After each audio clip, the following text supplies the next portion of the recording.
नमस्कार। आज हम तुर्की के आधुनिक राष्ट्र के रूप में उदय होने के बारे में बात करेंगे।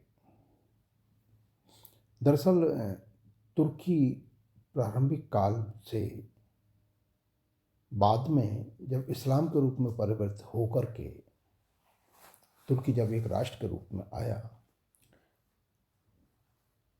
लेकिन उसका आधुनिक स्वरूप प्रदान करने में जिस व्यक्ति की महत्वपूर्ण भूमिका थी, वो व्यक्ति था कमाल अतातुर्क। अतातुर्क का मतलब था तुर्कों का पिता। कमाल अतातुर्क ने तुर्की को रूढ़िवादी राष्ट्र से आधुनिक राष्ट्र में तब्दील कर दिया। जब हम तुर्की के आधुनिकीकरण की चर्चा करते हैं तो कमाल और तुर्कों में विभेद की बहुत झिनी सी संभावना हमें दिखाई नहीं देती है। ऐसा लगता है कि दोनों एक ही हो, लेकिन कमाल का मूल्यांकन का अर्थ ही तुर्कों के सुधारों और प्रगतिशीलता का मूल्यांकन करना है।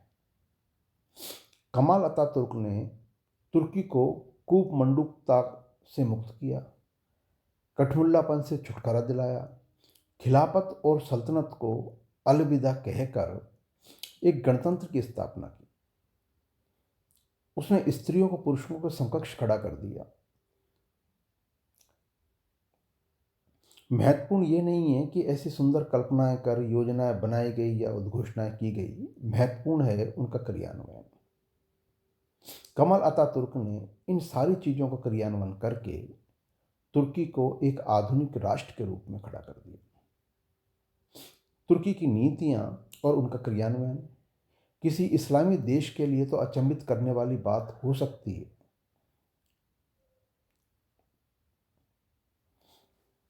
इससे भी बढ़कर महत्वपूर्ण पहलू ये है कि इन सारी चीज़ों का संयोजन सूत्र मुस्तफा कमाल अतातुर्क था। वह दूरदृष्टा होने के साथ साथ दृढ़ प्रतिज्ञ, उदार, प्रगतिशील,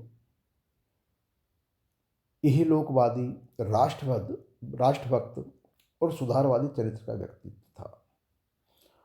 उसकी रणनीतिक समझ भी गजब की थी। उसी ने तुर्की को सफलता के शिखर पर पहुंचाया। उसकी ये धारणा थी कि एक समय में एक ही मुख्य सुधार हाथ में लेना चाहिए। ये सुधारकों के लिए महत्वपूर्ण एक सबक हो सकता है। राष्ट्रहित को सर्वोपरि रखना, गुटिये प्रतिबद्धताओं में नहीं उलझना, विदेश नीति के विशारदों के लिए एक उपयोगी संकेत हो सकता है।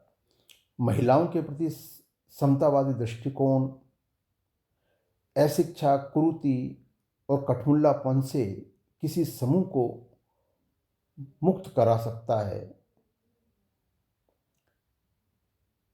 महिलाओं का समतावादी दृष्टिकोण, क्योंकि समतावादी दृष्टिकोण के कारण ही उसे शिक्षा का अवसर मिलेगा। उसकी सोच और दृष्टि, एक पूरा परिवार एक पीढ़ी में ही रूढ़िग्रस्तता से प्रगतिशीलता की ओर अग्रसर होगा। अतातुर्क की जिस उपाधि से कमाल को विभूषित किया गया, उसने इस उपाधि को सार्थक किया। उसके सुधारों का विरोध भी हुआ। वह धर्मांध और रूढ़िवादी तबके द्वारा किया गया, लेकिन उसे जन समर्थन न मिल सका। और 4 बार राष्ट्रपति चुना जाना और उसकी ये कमाल अतातुर्क की लोकप्रियता की कसौटी थी। वह आधुनिक तुर्की का स्थापक था। इस तरीके से कमाल ने तुर्की में जो रोगग्रस्त कोशिकाएं और अवयव थे उनको जड़ सहित काट करके फेंक दिया। और या यूं कहें कि अतातुर्क ने एक ऐसा तुर्की राज्य बना दिया जिसने अपने नागरिकों, पुरुषों और स्त्रियों को इतनी स्वतंत्रता और सुरक्षा प्रदान की जितनी उनके किन्हीं पूर्वजों को प्राप्त नहीं हुई थी। और तुर्की एक स्वतंत्र, प्रभुत्व संपन्न राज्य बना दिया जो 200 वर्ष में प्रथम बार विदेशी हस्तक्षेप से मुक्त हुआ। और इस तरह से हम ये कह सकते हैं कि तुर्की का आधुनिकीकरण अचानक नहीं हुआ, अपितु इसके पीछे बहुत सारी कारण थे और कमाल अतातुर्क जैसा एक व्यक्ति था और उसने एक रूढ़िवादी और एक धर्मांध कठमुल्लापन से ग्रसित एक तुर्की को आधुनिक देश के रूप में तब्दील कर दिया।